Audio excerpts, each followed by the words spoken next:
Hey, Nation, Harry here. We're going around the horn in the month of March, starting to turn the corner on Q1, but more importantly, we're kind of hitting the issue of the day head on in the next couple of interviews I'm going to do over the next few days regarding the coronavirus pandemic. Lots of angles on that, and but I want to kind of go down to some feet on the street. We have Dennis Wilson from Southern California, sheltered in his office, I see. Sir, I hope you're well and washing your hands. Yes, wash my hands like every other hour. The but we've got a little bit of rain this morning, so it's a very unusual day in Southern California. Yeah. Well, hey, I have a few questions for you. So the first one is just in general, what are you seeing? Are the freeways empty? Is Costco got a line a mile long? What are you seeing in general? Then we'll get tech specific. Yeah, all of the various grocery stores and the Costco's are getting hit very hard. Can't find a set of hand wipes to save your soul. The thing I was surprised at was at Costco, they had lines of people getting toilet paper, and I couldn't quite figure that out. What are you going to do with the toilet paper? But they wiped out the toilet paper. There was no brand name toilet paper left, Yeah. there at all. So Yeah. everybody's got toilet paper and hand wipes. Yeah. Yeah. That's what we're hearing. And have you noticed? Again, just kind of asking, but if you go to the grocery store, I mean, literally, do the freeways feel like less traffic? Are you getting a sense of that? Yeah, absolutely. I mean, everything seems to be slower and quieter. And obviously, we're very sensitive to traffic levels on the 101 that I have to use every day. And there are times when I get on the 101 and wonder, where did everybody go? Yeah. Everybody who can is working out of their home, and that's affecting my customers and myself.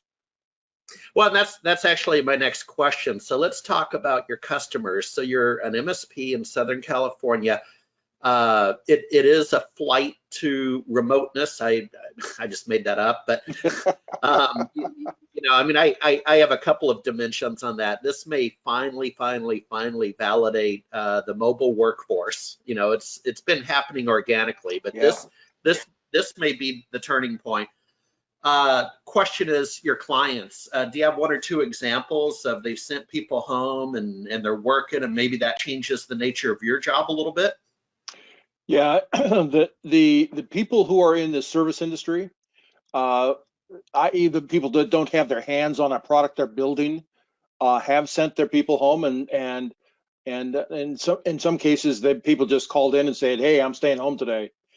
However, I do have a number of manufacturing companies in Oxnard area that need to have people in the facility, and they're the ones that are having the biggest issue, and that's the one that I had the issue with when I took a look at a number of MSPs that had decided not to do any on-site work during the time that they have this virus wild. Yeah, yeah, and that's my final question is I just got notification from an MSP in Atlanta. We'll have her on tomorrow for an interview, and she sent out a notification to her clients, and I somehow made the client list that as of today, March 12th, she will no longer make on-site visits, and she's going to use the tools we're all familiar with, RMM and that kind of thing. Where's your head at on that? Are you not going on site? Are you not going to your evening meetings? Rotary, chamber, whatever you do. Yeah. Yeah, I'm going to Rotary. In fact, I'm going to Rotary in about 25 minutes.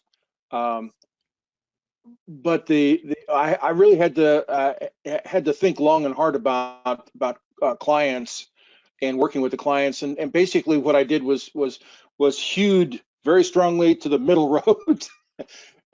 So all the service clients who have people staying at home, I have contacted them and said that I want to try not to come in and potentially bring harm to myself or to them, and they have no problem with that.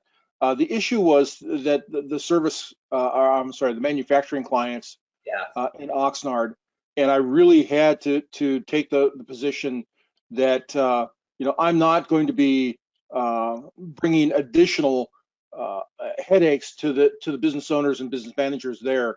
That I am going to be providing on-site service when necessary. That Yeah. I'm not going to show up just to say hi and bring donuts, but that we are going to be there for them through this time, thick and thin, and not to try and make too much of a point of it, but we're from the marketing perspective making a little bit of hay while this goes forward, and saying that we will be there for our customers who need us. Yeah, yeah, and then I'll wrap up on this. I fancy myself an analyst and need to read, but I have been tracking very closely. Actually, Ziff Davis ZDNet has probably the best list I've seen of technology conference updates. Conferences have been canceled. They've been postponed. I was surprised by a couple. For example, Ingram Micro Cloud Summit that was held this week, a year ago in San Diego. That was mid-March. It was on tap, I believe, for mid-May, and they have postponed that. And the list, I haven't talked to Ingram, but the list said they postponed that thing all the way into 2021. I mean, that was a hard postpone. Yeah, so we've had some of that with D&H. They were out here. ASCII was out here recently. Who's coming up now? Exchange is got a show coming up in, I think it's April, down in Disneyland area, down at the Anaheim Convention Center, and I've canceled that one. I've canceled the D&H, and just as far as that's concerned, I mean, the Rotary Club I can get into, and we're all sensitive. Yeah, we're all sensitive to the elbow bump. But it's a whole different thing when you're running around with several hundred people in a small conference area, coughing and hacking, and there's not really much you can do. Yeah, and I hear you, man, because I'm sensitive to allergies, right? The dry cough from cedar pollen and molds, and I'm already sensitive. I'm staying inside. I'll let you run. You have your meeting coming up. Yeah. Thanks, man. Thank you.